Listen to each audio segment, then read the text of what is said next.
بسم اللہ الرحمن الرحیم۔ السلام علیکم ناظرین، اس امید کے ساتھ کہ آپ سب لوگ خیریت سے ہوں گے۔ ایم کیو ایم اور پیپلز پارٹی آمنے سامنے، شہباز شریف دونوں کے شکنجے میں، کس کی مانیں اور کس کو منائیں؟ اور دوسری طرف ناظرین، مسلم لیگ نون اپنی تاریخ کے حوالے سے پہلے ہی کافی شہرت رکھتی ہے۔ انہوں نے پاکستان کی عوام کا نمائندہ جو وزیر اعظم ہوتا ہے اس کے ہاؤس کو ہمیشہ سازشوں کے لیے استعمال کیا، لیکن ناظرین اب ان کی سب سے بڑی کون سی سازش بے نقاب ہو چکی ہے، یہ بھی آپ کو اس ویڈیو میں تفصیل سے بتائیں گے۔ اور اس کے ساتھ ساتھ شمالی وزیرستان میں پاک فوج پر حملہ ہوا ہے، اس کے حوالے سے بھی تفصیلات آج کی اس ویڈیو میں آپ کے ساتھ شیئر کریں گے۔ ویڈیو کی تفصیل میں جانے سے پہلے آپ ہمارے چینل کو سبسکرائب کریں، ویڈیو کو لائک کریں اور کامنٹس باکس میں اپنے قیمتی آراء سے ضرور آگاہ کریں۔ ناظرین، سب سے پہلے آپ کو ایم کیو ایم اور پیپلز پارٹی کی لڑائی کے حوالے سے جو خبر ہے اس سے متعلق آگاہ کرتے ہیں کہ ایم کیو ایم اور پیپلز پارٹی میں لڑائی ہو چکی ہے اور وزیر اعظم شہباز شریف کو مدد کے لیے پکار لیا گیا ہے۔ مشکل وقت میں پی ٹی آئی کا ساتھ چھوڑنے والی ایم کیو ایم اب خود مشکلات کا سامنا کر رہی ہے۔ سندھ حکومت نے ہم سے، اور ان کا شکوہ ہے کہ سندھ حکومت نے ہم سے جو وعدے کیے تھے، آپ نے تحریک انصاف اور عمران خان کا ساتھ چھوڑ دیں، ہم یہ وعدے پورے کریں گے، لیکن اب وہی پیپلز پارٹی اپنے کیے ہوئے وعدوں سے مکر رہی ہے۔ اسی لیے ایم کیو ایم نے وزیر اعظم کو واضح طور پر یہ کہہ دیا ہے کہ ہمارے درمیان ہونے والے تمام معاہدوں کے ضامن آپ تھے، اب آپ ہی کو درمیان میں آ کر ہمارے مطالبات منوانے ہیں، کیونکہ وعدے کر کے ہمیں آپ نے ساتھ ملایا تھا، لیکن آپ نے اس میں سے کسی ایک بھی اپنے وعدے کو پورا نہیں کیا۔ ناظرین، خالد مقبول اور صدیقی کے زیر صدارت ایم کیو ایم رابطہ کمیٹی کا اجلاس ہوا اور اس کمیٹی میں کچھ معاہدوں پر دستخط ہونے تھے، لیکن ایسا نہیں ہوا اور انہوں نے سندھ حکومت کے رویے پر وہ فکر مندی کا اظہار کیا اور وزیر اعظم کو مخاطب کر کے واضح میسج دیا کہ شہباز شریف ایم کیو ایم اور پیپلز پارٹی کے درمیان معاہدوں کے ضامن تھے اور وہ اس نازک صورتحال میں ثالثی کا کردار ادا کریں۔ اور دوسری طرف پیپلز پارٹی نے بلدیاتی ایکٹ عدالتی فیصلے کے مطابق تیار کرنے کا وعدہ کیا تھا ہم سے، لیکن اس پر سندھ حکومت کی طرف سے کوئی پیش رفت نہیں ہوئی، جبکہ سندھ میں ہونے والی حلقہ بندیاں الیکشن کمیشن نے نہیں کی، بلکہ سندھ حکومت نے خود حلقہ بندیاں کی ہیں اور جن میں صرف اور صرف اپنے فائدے کو مد نظر رکھا گیا ہے تاکہ یہ خود دھاندلی کر کے کامیاب ہو سکے۔ اور اس طرح کی حلقہ بندیاں بنانا اور وہ بھی الیکشن سے قبل، دھاندلی کی اس سے بڑی اور مثال کیا ہو سکتی ہے؟ اور ایم کیو ایم نے پیپلز پارٹی پر یہ بھی الزام لگایا کہ سندھ حکومت جان بوجھ کر اس معاملے کو لمبا کر رہی ہے، جبکہ دوسری طرف ہم پر عوام کا اور پارٹی کا بھی دباؤ دن بدن بڑھتا جا رہا ہے اور عوام ہم سے مطالبہ کر رہی ہے کہ اس سچویشن میں ہم کوئی فیصلہ کریں۔ اور ناظرین اب آپ کو دوسری بڑی خبر سے متعلق بتاتے ہیں جو کہ وزیر اعظم ہاؤس میں تمام کی تمام جو سازش ہے وہ بنائی گئی فوج کے حوالے سے، لیکن مسلم لیگ نون کی بدقسمتی یہ ہے کہ وہ ہر بار کی طرح اس بار بھی پکڑی گئی ہے اور مریم نواز کا میڈیا سیل جس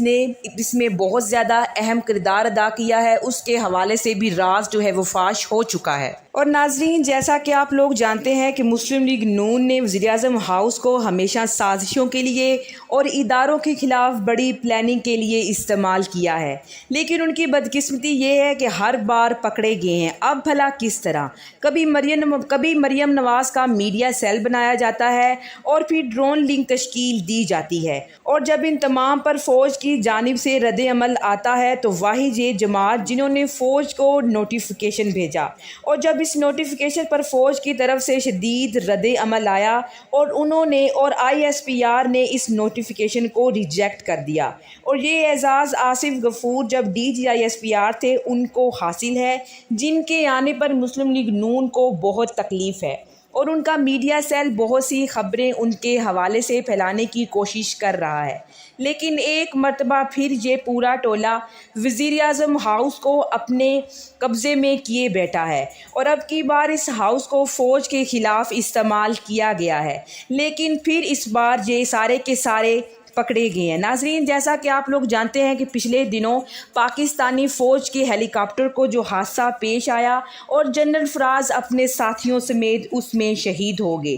اور ناظرین آپ نے یہ بھی دیکھا کہ مسلم لیگ نون نے کس طرح سے پاکستانی فوج کے خلاف ایک منفی قسم کا پروپیگنڈا شروع کیا، نہ صرف اس کے حوالے سے پورا پلان بنایا بلکہ سوشل میڈیا پر بھی اس کے حوالے سے کافی خبریں چلوائیں، اور اس منفی پروپیگنڈے کی وجہ سے نہ صرف پاکستانی فوج کا امیج خراب کرنے کی کوشش کی گئی بلکہ پاکستان کے شہید ہونے والے فوجیوں کی تذلیل اور تضحیک بھی کی گئی۔ اور ناظرین آپ نے یہ بھی دیکھا کہ اس حوالے سے کس طرح سے مریم نواز نے بھی ٹویٹ کیے اور مریم اورنگزیب نے بھی ٹویٹ کیے، اور اس سارے معاملے میں مولانا فضل الرحمان بھی بہت زیادہ ایکٹیو نظر آئے،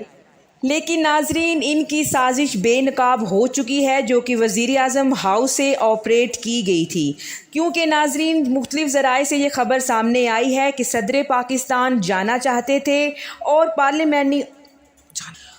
پارلیمانی پروٹوکول یہ کہتا ہے کہ اگر صدر پاکستان کسی جگہ پر جانا چاہتے ہیں تو پارلیمانی نظام کے تحت وہ وزیر اعظم ہاؤس کو انفارم کرتے ہیں، اور وزیر اعظم ان کے جانے اور دیے جانے والا پروٹوکول اور انتظامات کا حکم جاری کرتا ہے۔ ناظرین جب صدر پاکستان نے وزیر اعظم ہاؤس سے رابطہ کیا اور انہیں بتایا کہ وہ شہید ہونے والے فوجیوں کے جنازے میں شرکت کرنا چاہتے ہیں، لیکن وزیر اعظم ہاؤس میں ان کے ساتھ تکرار کی گئی اور ان سے کہا گیا کہ آپ سے پہلے وزیر اعظم جو ہیں وہ ان کے جنازے میں شرکت کرنا چاہتے ہیں، اس طرح سے صدر پاکستان کو منع کیا گیا۔ لیکن دوسری طرف سوشل میڈیا پر یہ بات پھیلائی گئی کہ کس طرح سے صدر پاکستان نے شہید ہونے والے فوجیوں کے جنازے میں شرکت کرنے سے منع کیا ہے، اور خاص کر یہ تاثر پیدا کرنے کی کوشش کی گئی کہ صدر پاکستان کو کسی نے باہر سے منع کیا ہے، حالانکہ صدر پاکستان کا وہاں سے کوئی تعلق ہی نہیں، اور یہ ساری planning Maryam Nawaz media cell نے کی۔ انہوں نے فوری طور پر یہ کیا کہ اس معاملے کو ہی تبدیل کر کے رکھ دیا، اور ناظرین آپ نے دیکھا کہ انہوں نے فوج کے حوالے سے منفی پروپیگنڈے کو چلانے کے لیے کس طرح سے ٹویٹس کیے اور پروگرامز بھی جو ہے وہ مختلف چینلز پر چلانے کی کوشش کی۔ اور ناظرین فہد حسین جو کہ سابقہ صحافی ہیں، انہوں نے یہ سارے کا سارا پلان ترتیب دیا، اور اب یہ سارے کا سارا بھانڈا پھوٹ چکا ہے، اور اس بھانڈے کو پھوڑنے میں سب سے اہم کردار جو ہے وہ ARY نیوز نے ادا کیا ہے۔ ARY نیوز نے ان کی ساری سازش کو بے نقاب کر کے رکھ دیا ہے، اور سارا کا سارا جو پلان ہے اس کو منظر عام پر لا کے رکھ دیا ہے۔ اسی وجہ سے ناظرین اب ARY نیوز کے چینل کو بند کرنے کی مختلف شہروں میں کوشش کی جا رہی ہے، لیکن ناظرین ان کی تمام جو کوششیں ہیں وہ پہلے کی طرح اب بھی ناکام ہوگی، اور ARY نیوز جو ہے وہ پہلے کی طرح حق اور سچ کی جو باتیں ہیں اور جو خبریں ہیں حکومت سے متعلق وہ عوام تک پہنچاتے رہیں گے۔ اور ناظرین دوسری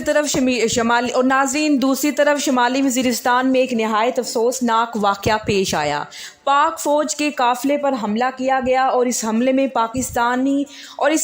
پاکستان افواج کے 4 جوان شہید ہو گئے ہیں۔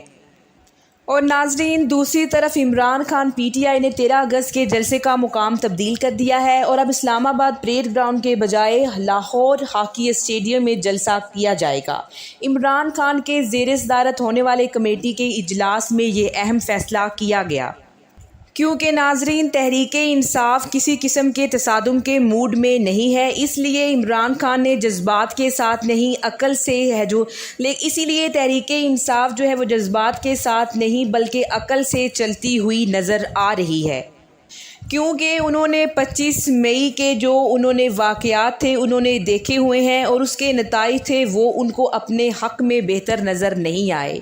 اور اس وقت اداروں نے جس طرح سے مدد کی تھی، لیکن عوام نے حکومت کی بالکل بھی مدد نہیں کی تھی، اور 17 جولائی کو پنجاب میں ہونے والے الیکشن میں انہوں نے بالکل حکومت کو واضح بتا دیا تھا کہ ہم آپ کے ساتھ نہیں بلکہ ہم جو ہے وہ عمران خان کے ساتھ کھڑے ہیں۔